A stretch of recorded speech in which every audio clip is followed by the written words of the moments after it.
No começo de novembro, a ministra Rosa Weber, do Supremo Tribunal Federal, deixou os presidentes da Câmara, Arthur Lira, e do Senado, Rodrigo Pacheco, perplexos. A ministra Rosa Weber, do Supremo Tribunal Federal, atendeu agora há pouco a um pedido dos partidos de oposição e suspendeu o pagamento das chamadas emendas de relator. A ministra e depois a maioria na corte entenderam que falta transparência e que há desequilíbrio nos pagamentos efetuados por meio das emendas do relator, que deram origem ao chamado orçamento secreto, e também as suspeitas sobre o uso desse dinheiro. A Polícia Federal pediu ao STF autorização para investigar suspeitas de irregularidades no uso das emendas de relator, conhecidas como orçamento secreto. A falta de transparência dessas emendas não permite saber qual parlamentar fez a indicação de uso dos recursos e é alvo de ações no Supremo e no Tribunal de Contas da União. Para este ano, o Congresso destinou 16,8 bilhões de reais, sendo que a suspensão pelo STF havia travado a liberação de 12 bilhões desse montante. Mesmo assim, o Congresso resistiu quanto pôde para não dar transparência a essas despesas. Até que na noite desta segunda-feira, diante de mudanças feitas pelo Congresso na forma de destinação dessas emendas, a ministra Rosa Weber liberou esses pagamentos. Essa decisão da ministra Rosa Weber acontece depois da promulgação de uma resolução pelo Congresso Nacional na semana passada, tentando dar algum tipo de transparência para essas emendas. O que fez a ministra Rosa Weber autorizar o pagamento do chamado orçamento secreto? Em que medida o Congresso Nacional se comprometeu a dar mais transparência para a execução desses recursos? E como os parlamentares reagiram à decisão? Esses são os temas do Ao Ponto desta terça-feira. Eu sou o Roberto Maltic, estou com a Elisa Martins e nesse episódio conversamos com as repórteres Mariana Muniz e Júlia Linder. Fique com a gente.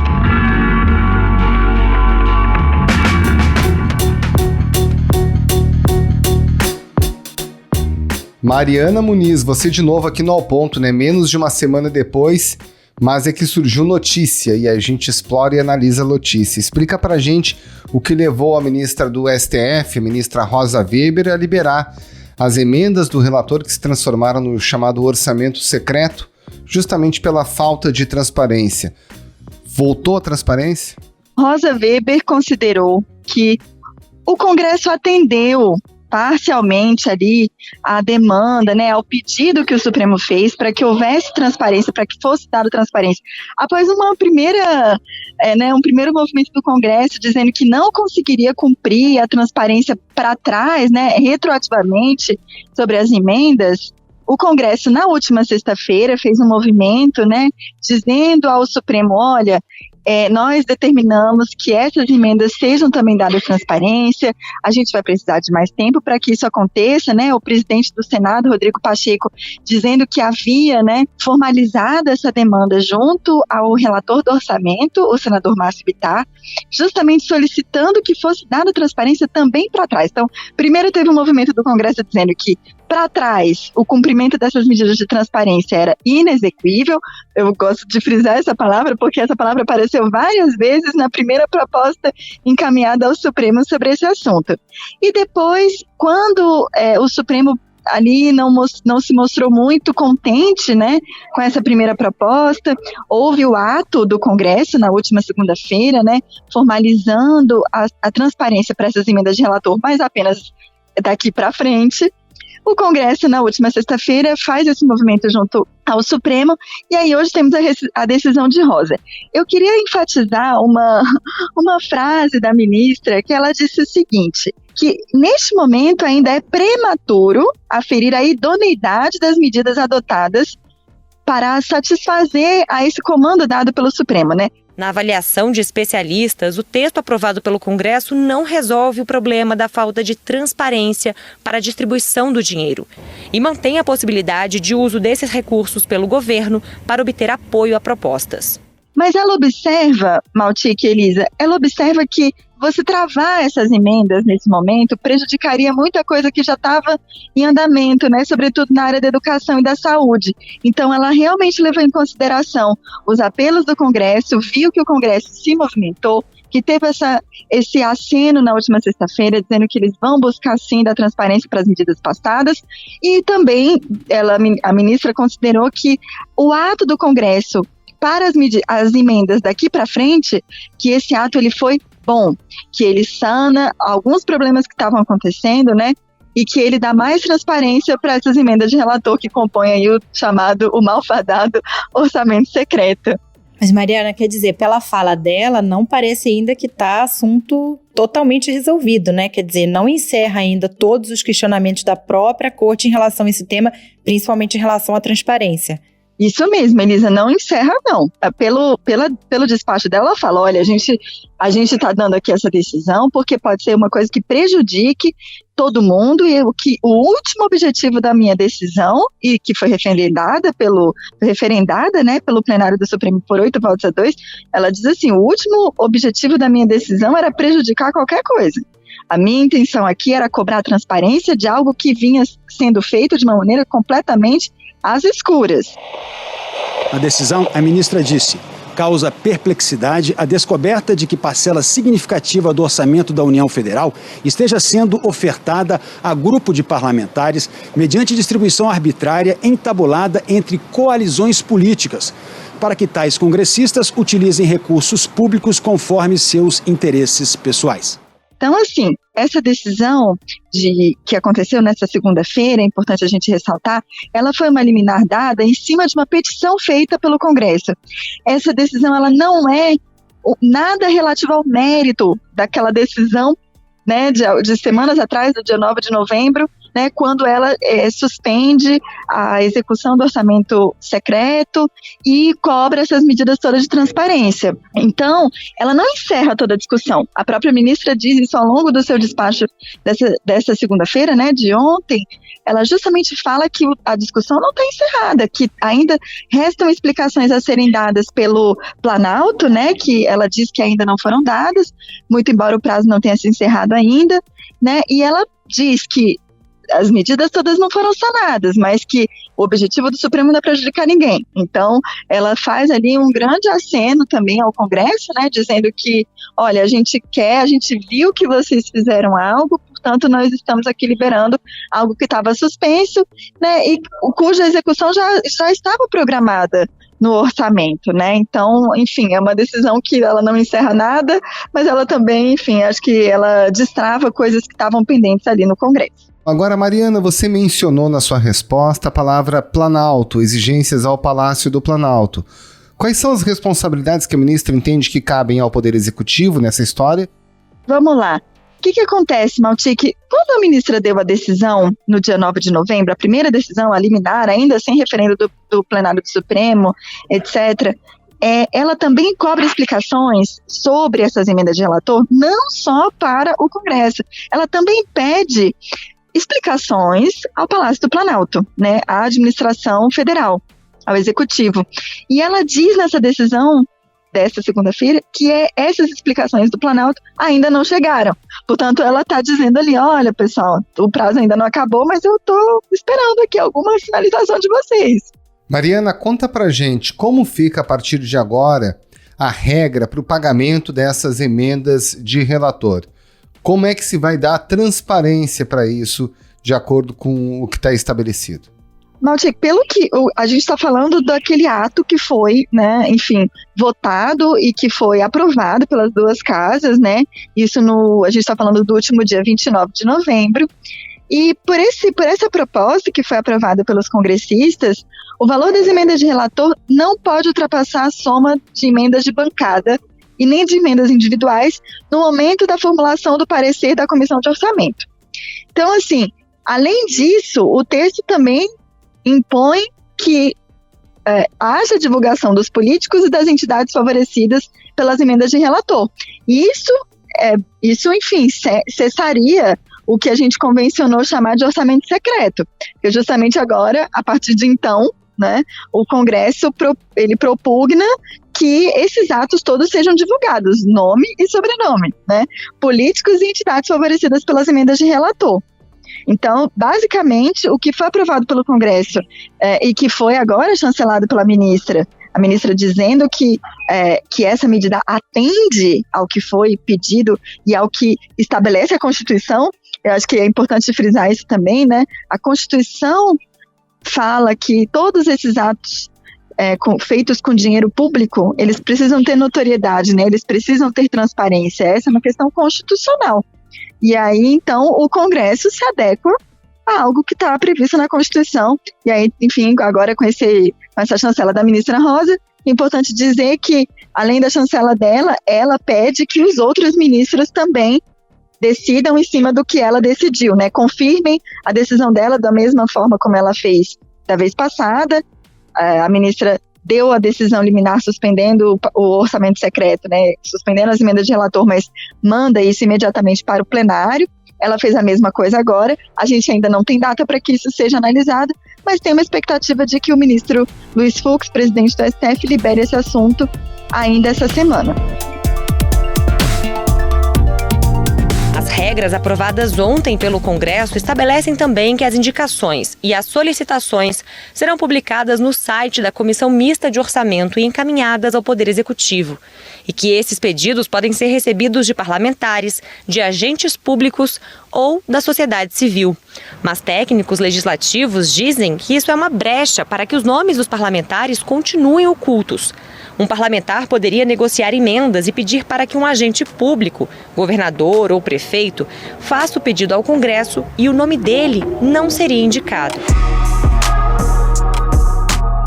Agora, Mariana, em relação ao Congresso, voltando aqui, quer dizer, ela entende que a sinalização do Congresso foi satisfatória nesse momento, mas é possível dizer que houve ali a costura de um acordo entre as duas partes para liberar esse dinheiro, para o pagamento das emendas? Como é que foi que aconteceu isso?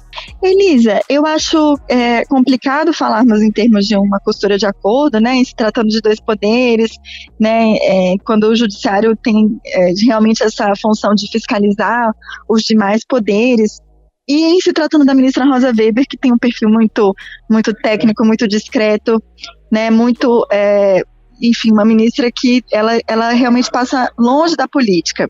O que eu acho que aconteceu é que houve, de fato, um movimento nas 2 últimas semanas do Congresso tentando entender melhor o que o Supremo queria e, muito embora tenha havido uma decisão, como eu já disse aqui, referendada por 8-2, mas eu acho que essas 2 semanas serviram para que o Congresso entendesse que o Supremo não ia ceder apenas a pressões políticas, que precisava haver, de fato, uma sinalização e que o ato estabelecendo transparência apenas para frente não era suficiente.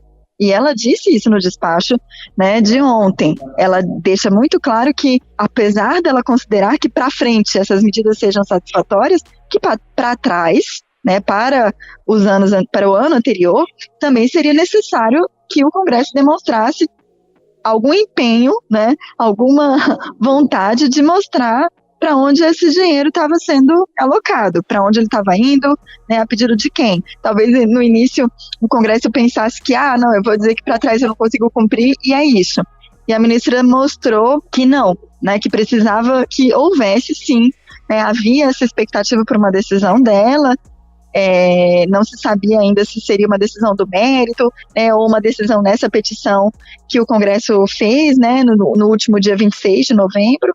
Ela veio agora, né, ela dizendo assim, eu ouvi que vocês estão tentando, não sei se isso é suficiente, não quero prejudicar a execução das emendas de ninguém, mas não se tratando de um acordo.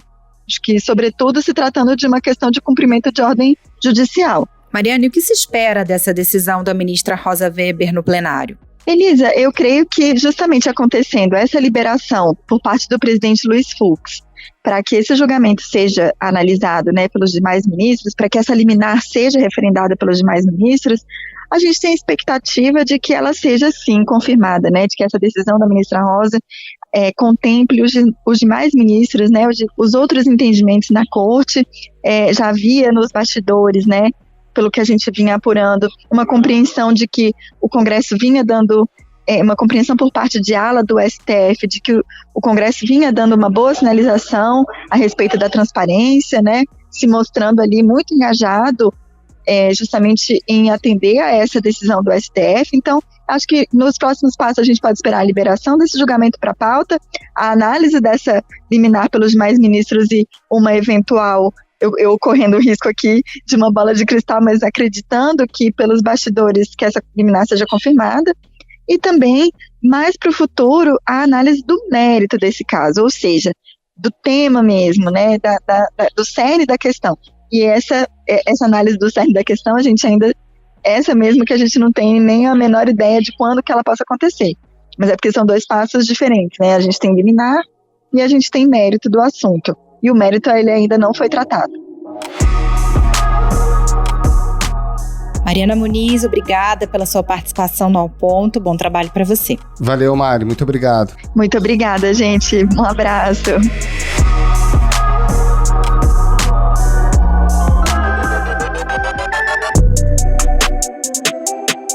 Júlia Lindner, conta pra gente qual foi a reação dos parlamentares depois desse anúncio da decisão da ministra Rosa Weber de liberar o pagamento das emendas de relator. Em geral, a reação dos parlamentares foi bem positiva, porque é consenso entre eles, inclusive quem critica as emendas de relator, que esses recursos precisariam ser liberados até o final do ano, porque senão eles ficariam sem ser utilizados pela população. A própria ministra Rosa Weber destaca essa questão, né, da destinação, inclusive, para a área de saúde. Então, por esse aspecto, a retomada das emendas foi vista como algo positivo. Agora, a questão, né, alguns parlamentares de oposição vão passar a cobrar isso, é o cumprimento total da decisão, a divulgação, né, dos nomes que a gente vai ter que acompanhar para ver se de fato vai ser cumprido ou não. Mas, por hora, isso atende pelo menos a questão da liberação dos recursos. Agora, a ministra Rosa Weber impôs um desafio adicional ao Congresso em relação àquilo que o próprio presidente Rodrigo Pacheco, o presidente Arthur Lira, estavam se propondo a fazer no final da semana passada. Eles pediram 6 meses para tomar essa decisão de entregar os detalhes dos pagamentos retroativos dos últimos 2 anos. A ministra deu 90 dias. Pelo que você conversou com os parlamentares, esse novo prazo será cumprido pelo Congresso? Eu acho que foi um trabalho de negociação que realmente vinha desde a semana passada. Eles já tinham recuado inicialmente, fizeram essa proposta dos 180 dias, que ficou bastante tempo, né? E agora chegaram a um meio termo. A ministra, inclusive, deu mais tempo do que era também o inicial, né? Do que ela pretendia na liminar, então eu acho que chegaram ali a um entendimento possível para pelo menos organizar essa documentação, que com certeza vai ser extensa. Eles argumentam, né, que não é algo que está organizado, então a princípio é para cumprir a decisão, né? A gente não sabe o que pode vir aí no caminho, a gente sabe que a política é bem dinâmica, mas a princípio a ideia é cumprir a decisão. Os presidentes da Câmara e do Senado alegam que é impossível saber quantos e quais parlamentares já foram beneficiados com os recursos do orçamento secreto. Mas a consultoria de orçamento do Senado mostra que é possível, sim, revelar os autores das emendas. Agora é curioso, né, Júlia? Porque o próprio Congresso há uma semana disse que ia ser impossível entregar esses dados, depois pediu o tempo, que, né, a ministra agora reduziu, alguma coisa aconteceu de lá para cá. Qual é o clima na casa em relação à divulgação do padrinho dessas emendas, também paga nos últimos 2 anos, que é a segunda parte, né, desse capítulo nas exigências da ministra? Acho que gera um receio geral, né? Alguns ficam realmente mais preocupados, porque a gente vai ver muita coisa exposta aí, né, para ver realmente quem foi mais beneficiado, de que forma o governo também atuou, né, como isso funcionou na prática. Vai ser até bem ilustrativo para a gente ver as negociações que aconteceram recentemente, mas ao mesmo tempo acho que tinha essa urgência, como eles precisam também dessas emendas e eles estavam sem as emendas, acaba sendo um jogo difícil para todo mundo, né? O Supremo não aceitou essa questão do sigilo total que eles queriam, né? Então, assim, dentro do possível, acho que foi o melhor cenário no momento para esse desespero da liberação das emendas, do empenho que precisa ser feito, né? A gente está falando de bilhões de reais. Então, dentro do possível, foi, acho que, assim, um cenário ok, digamos assim, né, para eles no momento. E isso tudo acontece no mesmo dia que a Comissão Mista de Orçamento aprovou o parecer prévio do orçamento de 2022, e lá também estão colocadas as emendas do relator. Se nesse ano foi quase 17 bilhões, no ano que vem serão 16 bilhões, mais de 16 bilhões, que o Congresso vai poder utilizar para esse tipo de despesa, né? Isso certamente vai constar quando for aprovado o orçamento do ano que vem, né? Isso, porque na verdade com o projeto de resolução que foi aprovado pelo Congresso não houve uma mudança significativa de valores. A mudança principal ficou em torno dessa questão da exposição, da divulgação de quem fez a indicação das emendas de relator, mas na prática o valor acabou ficando realmente parecido e por enquanto deve continuar assim, né? A principal questão realmente gira em torno da transparência, que a gente também vai ver como vai funcionar nesse novo momento daqui para frente com essa divulgação, né, formalizada agora pelos parlamentares. Júlia Linder, muito obrigado pela sua participação mais uma vez aqui no Ao Ponto. Um abraço e bom trabalho. Obrigada, Júlia. Até a próxima. Obrigada também.